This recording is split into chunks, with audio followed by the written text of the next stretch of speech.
नमस्कार, सोशल संवाद में आपका स्वागत है। आज एक ऐसे व्यक्ति और एक ऐसे युवा से मिलाएंगे। उम्र में लोग नौकरी ढूंढने के लिए, कैरियर बनाने के लिए दर दर भटकते हैं। वैसे उम्र में युवा जो है वो धर्म और सनातन धर्म को जोड़ने, उसका प्रचार प्रसार करने के लिए वो पिछले 14 महीने से पूरे देश में 12 ज्योतिर्लिंग का यात्रा कर रहे हैं हमारे साथ।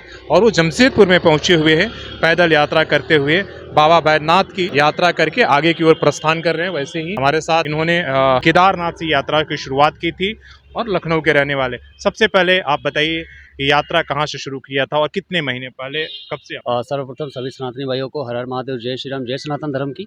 मेरा नाम श्रेयांश मिश्रा है और मैं लखनऊ का रहने वाला हूँ।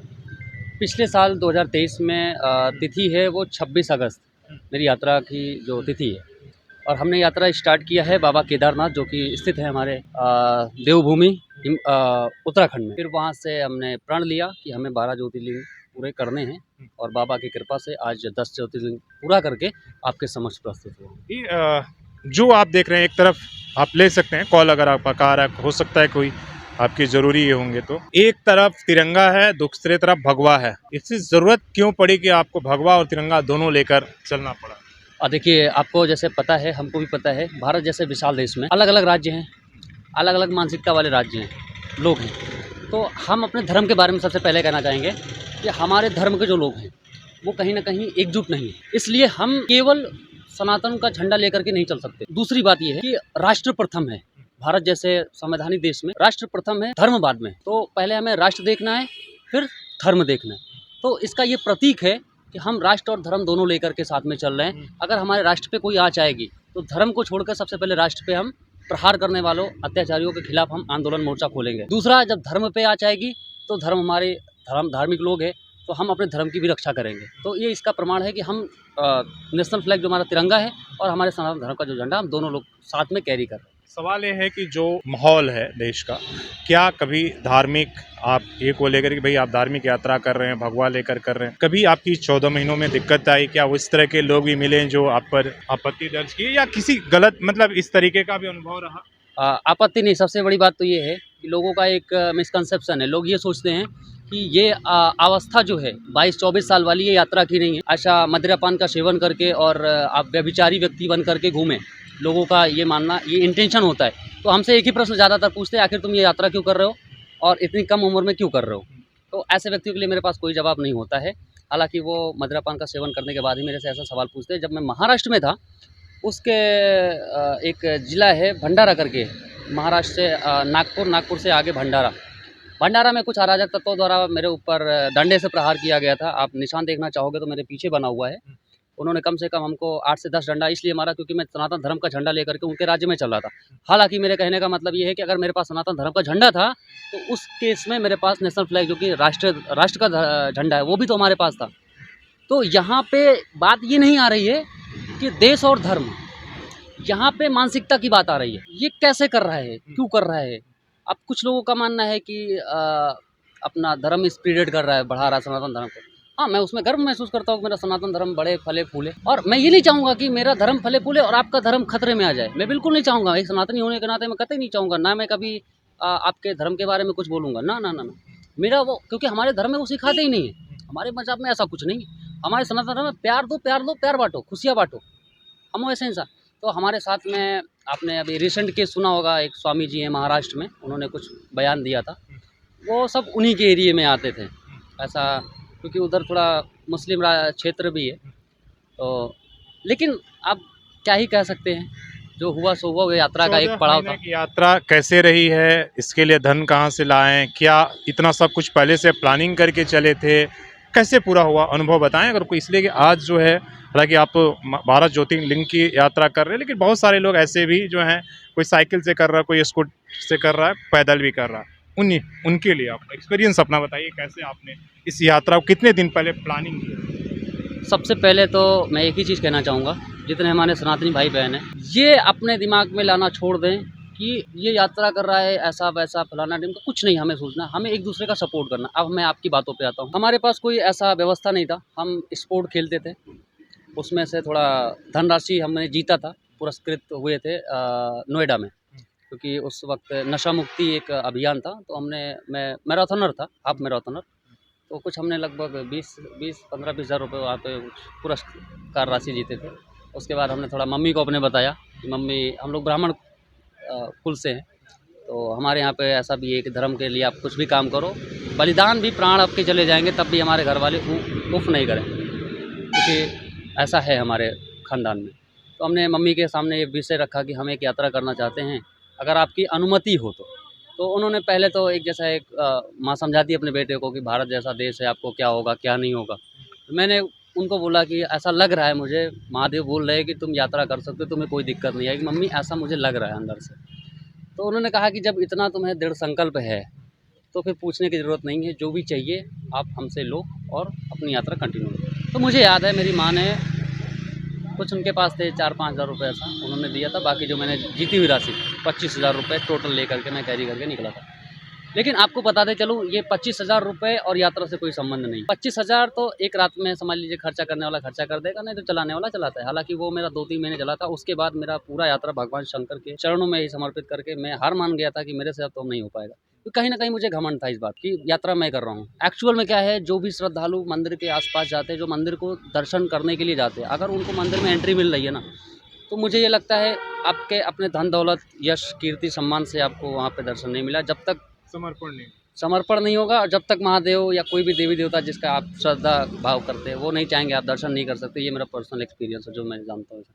तो पैसे ख़त्म हुए, फिर कई जगह ऐसा हुआ कि हम गांव-गांव में भिक्षाटन भी किए। ऐसा नहीं है, क्योंकि हमारे सनातन धर्म में भिक्षाटन, और हम ब्राह्मण हैं तो हमारे लिए कोई बुरी बात नहीं है कि हम किसी से मांग के भी खाना खा लें। हमने कभी आज तक कभी किसी से पैसे वैसे नहीं मांगे, और ना किसी, हमें भूख लगी, मूलभूत जो आवश्यकता है हमारे शरीर की वो है भूख, और उसकी पूर्ति हो जाए उसके बाद फिर कोई दिक्कत नहीं है। बाकी सारी चीज़ें माया मुझे लगती है। लोगों ने खाना, पैसा ऐसा ऑफर किया? हाँ, मुझे अपने सनातन धर्म के लोगों ने बहुत मान सम्मान दिया, और मैं उन सब का ऋणी आभारी रहूँगा मरते दम तक, क्योंकि ये चीज़ें जो आप लोगों ने मुझे इतना प्यार सम्मान दिया है, कहीं ना कहीं ये बहुत बड़ी चीज़ें थी मेरे लिए, कि आपने अपने, कई लोग ऐसे होते हैं जिनके यहाँ पे 2 रोटी खाने की भी जगह नहीं है, वो बेचारे दिन भर काम करते हैं और शाम को खाने का ठिकाना नहीं होता। उन लोगों ने भी खाना खिलाया? ये ऐसा, मतलब अब मैं क्या बोलूँ उस विषय पे, अश्रुधारा आते हैं हमको वो दृष्टि देख। आप ही सोचिए, हमारे घर में 2 रोटी नहीं है, हमारे यहाँ मेहमान आया, हम उसको घी लगा के रोटी खिला रहे हैं। तो ऐसे लोग, ऐसे विचारधारा वाले लोग जब तक इस भारतवर्ष की भूमि पर रहेंगे तब तक हमारे सनातन धर्म को कुछ नहीं हो सकता। जो लोग धर्म को धंधा बना करके घूम रहे हैं, मेरा उनके लिए कटु वचन है, आप समय रहते सुधर जाइए, अन्यथा विनाश आपके द्वार पे ही खड़ा है। आप उसके चपेटे में आओगे तो बहुत बुरा पछताओगे। ये तो हमने आपकी एक्सपीरियंस, ये जो 12 ज्योतिर्लिंगों में आपने कहा 10 आपने कर लिया है अभी तक, 10 कर लिया है 14 महीनों में पैदल चलकर, और मुझे लगता है कितने हज़ार किलोमीटर अब तक चल चुके होंगे आप? टोटल यात्रा का जो ड्यूरेशन, डिस्टेंस हमने बनाया था अपने मैप के अकॉर्डिंग, वो था लगभग 14.5 से 15,000 किलोमीटर। कितने स्टेट की बात करें अगर मैं गिनाना चाहूँगा, वैसे तो मैं नहीं जानता। उत्तराखंड हुआ है, दिल्ली के रास्ते में गया था मध्य प्रदेश, उसके बाद गुजरात, महाराष्ट्र, तेलंगाना, छत्तीसगढ़, बिहार, ना अभी झारखंड में है। इसके बाद हम उड़ीसा की तरफ। कौन कौन से बाकी? इस यात्रा में 2 हमारे ज्योतिर्लिंग बाकी हैं, एक रामेश्वरम जो कि तमिलनाडु में है, और एक आंध्र प्रदेश स्थित मल्लिकार्जुन महाराज। लेकिन उसके पहले हम जगन्नाथपुरी के दर्शन करेंगे, क्योंकि लगे हाथ हम ये सोच रहे हैं कि 4 धाम 12 ज्योतिर्लिंग पूरे हो जाए, क्योंकि इसके बाद फिर भगवान की कृपा बनेगी कि नहीं बनेगी हमको ये भी नहीं पता। कितने महीने और आपको लगता है? लगभग हमें जहाँ तक उम्मीद है 2.5 से 3 महीने और लग जाएगा। घर की याद आती है तो बीच में आप जा पाते हैं कि नहीं जा पाते? ये थोड़ा कॉम्प्लिकेटेड है, लेकिन अगर बात करूँ तो जितनी भी हमारी माताएं बहनें हमको रास्ते में मिली हैं, कभी उन्होंने पानी पिलाया, कभी खाना खिलाया, तो कहीं ना कहीं उन्होंने हमारी माँओं की पूर्ति कर दी, उस याद की पूर्ति कर दी। जैसे मेरी माँ मुझे खाना खिलाती थी, ऐसा है रास्ते में लोग मिलते रहते हैं। बहुत ये होगा इस वक्त में, कभी आदमी बीमार भी पड़ता है, स्वस्थ भी रहता है, वैसे कंडीशन में कैसे आप यात्रा को जारी रखते हैं? देखिए, बीमारी की बात है, मैं अपने विशेषता अपने युवा साथियों से एक अपील करूंगा, ज़्यादा नहीं, एक छोटी सी बात मैं बोलूँगा, ब्रह्मचर्य की तरफ थोड़ा सा ध्यान दे दीजिए। मुझे लगता है कि कहीं ना कहीं ब्रह्मचर्य का इस पर बहुत बड़ा प्रभाव पड़ता है। ये मेरा अपना एक्सपीरियंस है, पिछले 8-9 महीने से, 10 महीने से हम अपने अंदर एक अलग ही ऊर्जा पा रहे हैं। हमको अगर खाना मिलता है तब भी, नहीं मिलता है तब भी, ऐसा लगता है मेरा पेट भरा रहता है। हम अगर सोचते हैं, कभी कभी क्या होता है सर, जैसे महाराष्ट्र में कितने बड़े बड़े जंगल है, झारखंड में कितने बड़े जंगल है, उड़ीसा में जंगल, सॉरी उड़ीसा तो गया नहीं लेकिन जंगल वहाँ भी है। तो ऐसे केस में क्या होता है, मैं 2-2, 3-3 दिन जंगल के अंदर चलना पड़ता है, क्योंकि अब पद यात्रा है, कोई गाड़ी का यूज़ कर नहीं सकते। उस पद यात्रा के एवज में क्या होता है कि 2-2 दिन 3 दिन खाना नहीं मिला, तो कहीं न कहीं वो जो हमने ब्रह्मचर्य की तरफ जो अपना वो हमारा इसमें मदद करती है। तो मुझे इस पे विशेषतः युवाओं से ये आग्रह है। एक सवाल, भगवान की तरफ आपने रुचि रखकर अपनी यात्रा शुरू किया होगा, तभी इतनी बड़ी शक्ति मिली होगी। तो इस 14 महीने में वो कैसा एक्सपीरियंस रहा है? क्या आपकी आध्यात्मिक शक्ति बढ़ी है, चेतना बढ़ा है, अनुभव बढ़ा है? क्या कैसा रहा है ये 14 महीने जब आप महादेव की दर्शन कर रहे हैं एक के बाद एक, और जैसे आपने कहा कि बिना अनुमति के, अरे हम सब ने अनुभव भी बिना अनुमति के कोई यात्रा नहीं कर सकता है, लेकिन आप कर रहे हैं 14 महीने, कैसा रहा है वैसा? उसके बारे में सबसे बताना। सबसे पहली बात तो ये है कि मैं बहुत भाग्यशाली अपने आप को महसूस कर रहा हूँ कि 140 करोड़ की आबादी में भगवान शिव ने मुझे एक अपना दास चुना है और मैं कृतज्ञ हो गया, मेरा पूरा जीवन धन्य हो गया। दूसरी बात ये है कि जो मेरे एक्सपीरियंसेस रहे हैं, वो शब्दों में नहीं बता सकता। कुछ चीज़ें होती हैं, आध्यात्मिक चीज़ें होती हैं, वो शब्दों में आप बयाँ ही नहीं कर सकते हो। जैसे कई लोग हमसे ये पूछते हैं कि झंडा देखा, अरे तुम ऐसा क्यों यात्रा कर रहे हो, भगवान मिले क्या? भगवान नहीं मिलेगा, घर जाओ, खाना खाओ, अपना पढ़ाई-लिखाई करो। हालाँकि मैं भी एक युवा ही हूँ और मैंने भी पढ़ाइयाँ करी हैं। तो लोग सोचते हैं कि ऐसा घर से भागा हुआ आदमी है या चोर है, बहुत, क्योंकि भारत जैसा विशाल देश है। काम नहीं करना चाहता बेरोजगारी की लोगों का वजह से। अपना। तो मैं तो उनको एक ही बात बोलता था, जब मैं यमुनोत्री एक धाम है, हमारे 4 धाम छोटे वाले से, एक पवित्र धाम यमुनोत्री, मेरा जो वहाँ का अनुभव रहा है, वो बहुत अद्भुत रहा है। जो वहाँ कुछ आप पे बता पाए। हाँ, वहाँ पे जब आप जाओगे कभी यमुनोत्री धाम पे और जब आप पहली डुबकी लगाओगे, आपको मुझे लगता है कि समझ में आ जाएगा, ईश्वर है या नहीं। इससे आगे मैं कुछ नहीं बोल सकता। कैसा रहा आपके साथ? मेरा ऐसा था कि उसके पहले एक महीने तक मेरा हमेशा मन डोलता रहता था ऐसा कि यात्रा करे कि छोड़ दे बीच में, छोड़ो हटाओ, अभी अपनी उम्र भी खेलने वाली है, चलते हैं। उस जीवन हमारा बढ़िया था, सुबह शाम का नाश्ता खाना पीना, शाम को बेड मिलता था सोने के लिए और वो दोस्त यार मित्र रहते थे। तो मैंने भगवान से एक ही बात बोली थी कि पहले आप हमारे मन का ये जो जंग लगा है, इस पे आप कुछ करो, इसके लिए मैं बहुत परेशान हो गया था, क्योंकि तरीके के लोग स्टार्टिंग में मिलते थे। पता नहीं क्या दिमाग में, हरिद्वार में मैं स्नान करने के बाद सीधा यमुनोत्री धाम चला गया, जो हमारे छोटे 4 धाम हैं। जैसे भारत में अपने 2 धाम हैं, एक यमुनोत्री, गंगोत्री, केदारनाथ, बद्रीनाथ, ये छोटे 4 धाम हैं और एक भारत में स्थित 4 धाम है। तो उस 4 धाम की यात्रा का पहला जो पड़ाव था मेरा यमुनोत्री में नहाने के बाद, तब का नहाना, और आज मुझे लगता है 14 महीना हो गया, 13 महीना, आज तक कभी मैं पीछे मुड़ा नहीं। कभी ऐसा वो जो मन को भगाने वाली चीज़ें अंदर चल रही थी ना, सब ऐसा लगा किसी ने डिटॉक्स कर दिया। मैं उस चीज़ को महसूस किया और आपके चैनल के माध्यम से उस चीज़ को आपके दर्शकों को बताना चाहता हूँ। एक आप देख रहे हैं अभी नाम जप को लेकर हमेशा ये रहता है कि भगवान के आप नाम जप करेंगे, आपकी सब चीज़ें, आप तो पूरे 14 महीने से डेडिकेटेड रात दिन महादेव के ये पर रहे हैं। क्या महादेव कभी निद्रा या जागृत अवस्था में आपकी कुछ इस तरह की एक्सपीरियंस रहा, अनुभव रहा उनके साथ? एक तो आपने यमुनोत्री के बताया कि जो आपकी कंफ्यूजन थे मन में, जो द्वंद्व था, उसको उन्होंने एक होता है कि जब मैं उत्तराखंड की ये भी घटना है, क्योंकि उत्तराखंड को देवभूमि ऐसे ही नहीं कहा जाता, तपोभूमि रहा है वो। असली तपस्या करने के लिए लोग हाँ। जाते हैं। तो जितने भी मेरे साथ इंसिडेंट हुए या जो भी कह लीजिए आप, सारे उत्तराखंड में हुए। तो दोबारा एक बार वहाँ पे हुआ था, आप गूगल पे आप सर्च करिएगा, वहाँ पे एक देवता का मंदिर है, घंटा कर्ण देवता, जिनको घड़ियाल देवता वहाँ के लोकल लोग कहते हैं। शाम का समय था, 6 से 7 बजे का, और बारिश का मौसम था।